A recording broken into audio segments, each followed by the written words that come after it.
हाँ, देखिए setup obviously अच्छा लगेगा कल का, क्योंकि कल बाइंग वीक। अच्छा, कल पता क्या हुआ? कल बीएसई और एनएसई ने दोनों ने अलग-अलग डेटा दिए, एफआईआई, डीआईआई के। हाँ, बाद में दोनों ने उनको वो मैच किया। मैच किया। हाँ, तो थोड़ा-सा इंटरेस्टिंग हुआ था, लेकिन अच्छी बात ये थी कि बाइंग दोनों ने दिखाई थी, ओह, है ना? वरना थोड़ा-सा वो 1 घंटे के लिए नर्वस हो जाता है लोग। आंकड़े दिखाइए, आंकड़ों की बात हो रही है एफआई और डीआई की।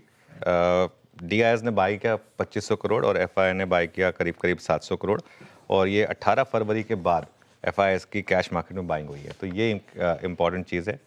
ये बार हैं आपकी स्क्रीन पर, देखिए। फाइनली दोनों बार ग्रीन बने, एफआई और डीआई के। तो इसके लिए इंडेक्स फ्यूचर्स में पोजीशनिंग पर आइए। अब आप जरा देखिए एक बार, इंडेक्स फ्यूचर्स में पोजीशनिंग आएगी। ये पोजीशनिंग है। इसमें आपको इतना नहीं पता चलेगा, अगले पीरियड में ज़्यादा पता चलेगा चेंजेस जो हुए।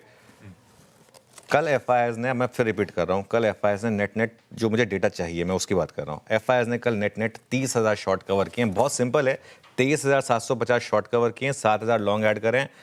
आप लॉन्ग माइनस शॉर्ट करेंगे तो 7,000 लॉन्ग और माइनस माइनस हो जाएगा, तो मतलब प्लस हो जाएगा ये।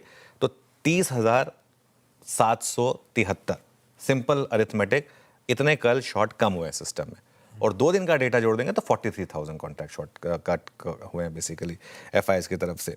और आप अगर उसके अलावा इंडेक्स फ्यूचर्स में बाइंग देखेंगे, कल 4,700 करोड़ की इंडेक्स फ्यूचर्स में बाइंग हुई है, और स्टॉक फ्यूचर्स में करीब करीब 3,300 करोड़ की बाइंग हुई है।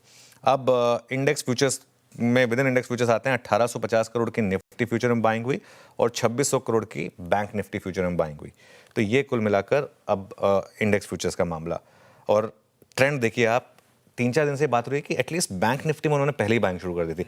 निफ्टी में 2 दिन तक सेलिंग रखी उन्होंने, बैंक निफ्टी में पहले ही बाइंग शुरू हो गई। तो ये बाइंग शुरू हुई थी वो इंडसइंड बैंक वाले मामले के बाद से। वहां से आप देखिए बैंक निफ्टी में बाइंग शुरू हो गई थी, और निफ्टी में पिछले 2 दिन में बाइंग हुई है। बैंक निफ्टी रिलेटिवली स्ट्रांग है, ये हमने बात भी की थी, एक शेड बेटर है।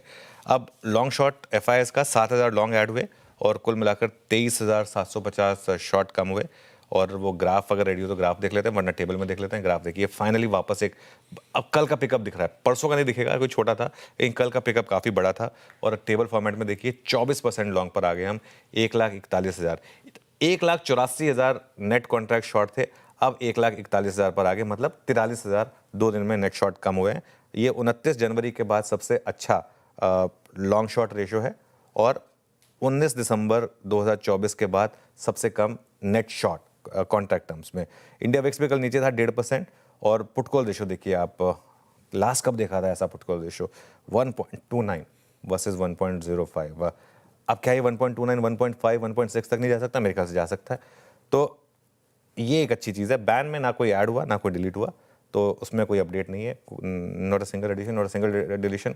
कल लग रहा था कि इनमें से बीएससी और मन्नापुरम बाहर आएंगे, लेकिन आए नहीं कोई भी स्टॉक बैन से बाहर। तो ये कुल मिलाकर अब तक का क्यू।